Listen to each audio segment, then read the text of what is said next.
Hi there. In this video, I'm going to continue my discussion about the second chapter talking about the data processing and the ERP. To recap what we discussed in the first video is that we talked about the data input and storage. Today, I will take an example on the data storage, continue talking about processing and output of the information. And to recap what we discussed last time, that we said we have almost 5 cycles in business. In each cycle, we have activities or transactions or events. And these activities affect our resources like inventory, cash, assets, and bank. So for example, when we make sales, our inventory account is affected and cash and other accounts. In each activity, there are some documents. And the documents could be either source initiated by the employees or turnaround, which is initiated, sent to the customer or external party, returned back before we enter it on our system. And in accounting information system, we care about these documents where our staff use it to enter the data into the system. The data can go into the system either manually, by hand, or by keying the information on computer, or automatically by scanning through point of sale or ATM machine. Our ultimate goal that the data we enter it on the system is compliant with our policy and procedures and reliable. So this is what we talked about in the data entry. And we say, to store the data, we can store it in subsidiary journal like sales, cash receipt, purchases, and cash payment, or general journal, which is mainly used for adjustment entries, closing entries, purchase return, sales return, and purchase or sale of asset on account. All these entries have been presented in prior classes of accounting like financial accounting or intermediate.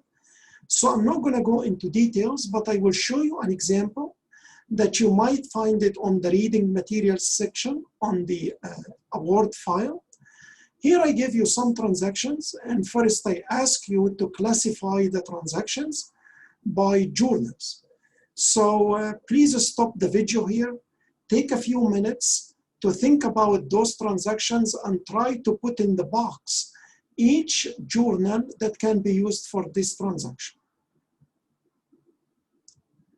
Now, check your answer. The first one should be sales journal. The second one, purchase journal, general journal, cash receipt journal, cash payment journal, cash receipt journal, and finally, general journal. Then we need to take the information from each transaction to put it in the subsidiary ledger like this one. So in the purchase journal, there's only one on July 4th, which is recorded like this. In sales journal, there is only one on July 2nd, and it's recorded like this. In cash payment journal, there is also one for the equipment. And finally, cash receipt, we have 2 transactions, one on July 8th, the second one in July 12th. And finally, in the general journal, we have one for the credit memo. And why do you call it credit? Because the accounts receivable is credit here in this journal. And we make another one for merchandise inventory. And in all the transactions that has merchandise inventory, remember that our cost is 70% of the selling price. So whenever you get sales multiplied by 70%, you get the cost price. Finally, we make a debit memo for our suppliers.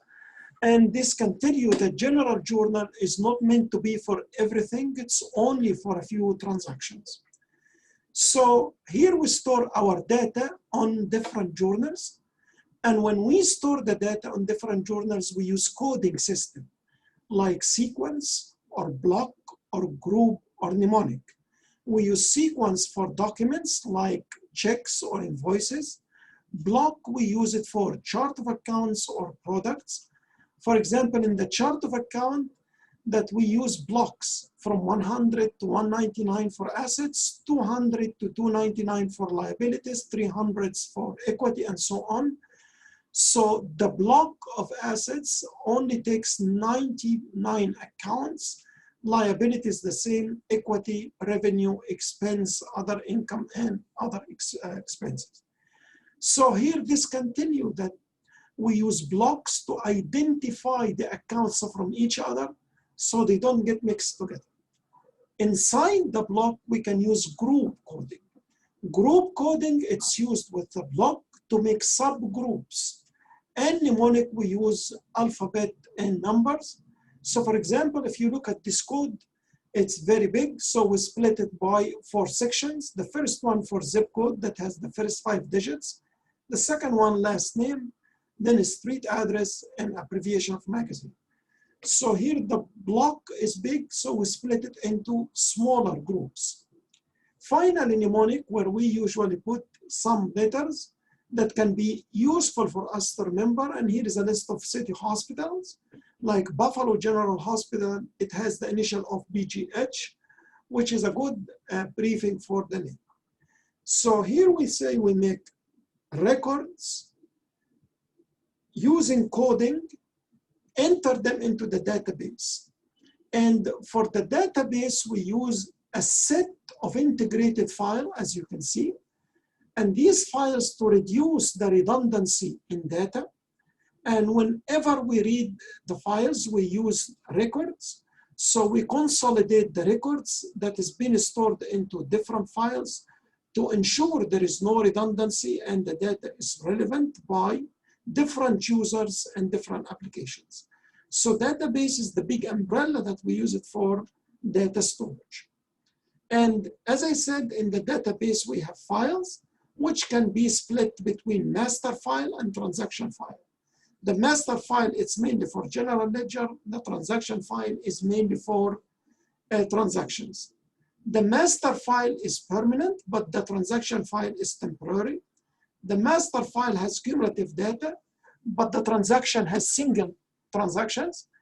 Good example of the master file is general ledger, and good example of transaction file is journal entries. So those files exist in the database, and in each file, we have records, as we can see here. So here we have 3 records, and for the columns, we have columns or attributes. Then for the value, we have the actual value, and finally for the fields, we call them cells. So this way, we know how to store the data on the journal entries and make coding to build up our database. How about processing the data? We can use different ways to process the data. For example, we create new records, read existing records, update previous record, and delete any record. How can we do this processing? Either in groups, which we call it batch processing, or online to get the result quickly, or mix between online and batch.